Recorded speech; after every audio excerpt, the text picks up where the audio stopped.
Hey everybody, it's Josh.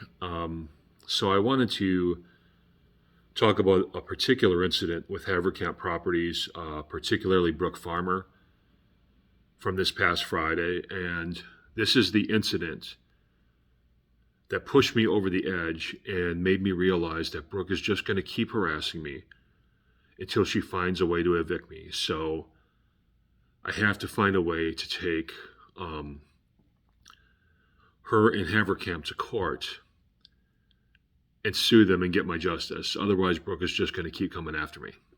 Okay, so as I've stated in my last videos, Brooke Farmer, assistant manager at Haverkamp Properties, been bothering me for a year, been harassing me for a year. Watch my other videos to find out the backstory. Now, I'm going to document what happened with the knock on my door on Friday. So, kids upstairs running around again, constantly, making all kinds of noise. I bang the ceiling a bunch of times to get them to stop. And they do. And the noise goes away, so I'm able to go back to focusing on what I was doing. About an hour later, I get a knock at my door. I take a look outside, and I see there's a guy standing there. I've never seen this guy before. He looks pretty kind of mad. So I had assumed that it was the father of these children from upstairs who had come down to basically engage in a fist fight with me. So I put my shirt on because I wasn't wearing a shirt at the time, put my shoes on and everything. And I go outside, being ready to fight, basically, ready to throw hands. But when I get out there, Brooke was out there. And she started asking me why I was banging on the ceiling. And I told her, kids running around again, so on and so forth. And me and her ended up having a 10-minute back and forth. Now, Brooke kept telling me I have to accept the noise. And I said, no, I do not have to accept the noise. So there was a whole lot of that back and forth until I finally was able to run her off.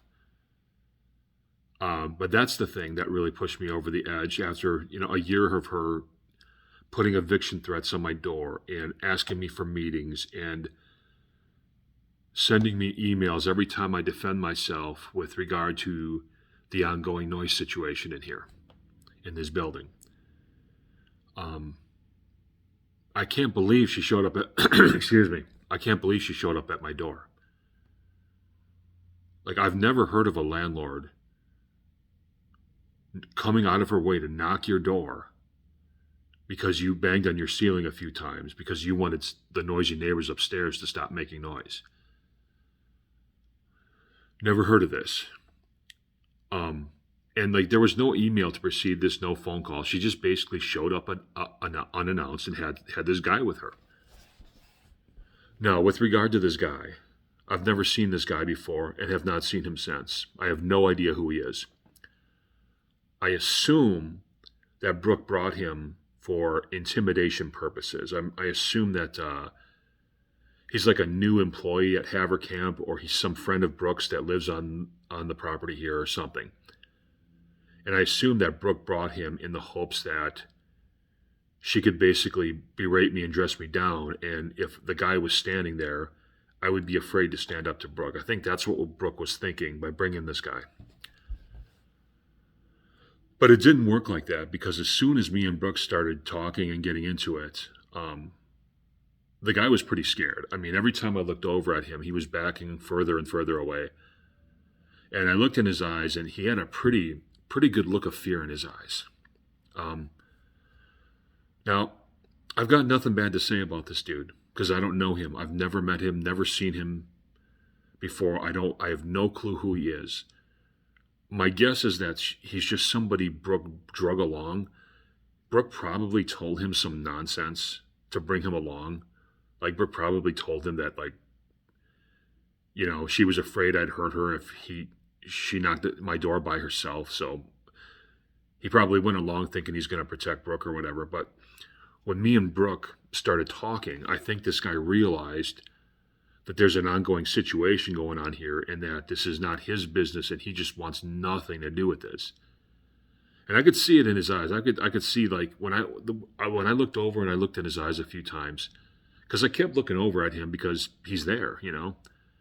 I think he I think he didn't want to be drug into this situation. I think when he came with Brooke to my door, he had no idea what he was, like, really even walking into. He had no idea of, you know, this ongoing situation, and he wants no part of it. And I don't blame him. It's not his business. You know, if anything, Brooke, I don't fault this guy at all. Brooke is at fault for dragging this guy into her obsession with me. But either way, Brooke has never knocked anybody's door for any reason before, ever. I know this because I've done some research into how she usually deals with tenants. This is not her MO. She did this to annoy me. She did this to upset me, intimidate me, all those things. But that was the final straw. And I'll be documenting more things as I guess I make more video on this channel. But yeah, my landlord knocking my door after a year of harassing me in other ways. Not because she thinks there's a domestic violence situation going on in here. Not because she thinks there's danger going on in here. But because I banged my ceiling a few times to get the neighbors to stop letting their kids run around so that I could have some peace and quiet in here. And those neighbors have been doing the same thing for the last entire year. Now, Brooke kept telling me that because the noise is being made by children, I have no choice but to accept it. But I'll deal with that in the next video. But that was my final straw. Like, how many landlords do that? Generally speaking. I don't know of any time, people get accused of having drugs around here all the time. There's a lot of college students here, right? So you know they're smoking weed or whatever. Landlords don't never knock their doors. I don't know of I'm not saying there's never been a single instance of it, but landlords around here rarely knock doors. And if they do, it's probably something real serious. They don't even knock doors when people owe them rent money. A lot of times they'll just leave like a note outside of your door. I've seen them do that with other people where they let them know they're behind on rent they send them an email and then they leave a physical note outside their door. But even then, even in the case where someone owes them money, they're still not knocking their door and getting in their face about it. But you want to get in my face because I'm trying to have some peace and quiet in my house. You know, it's not cool. Anyway, that's the video for today, and I look forward to the next one.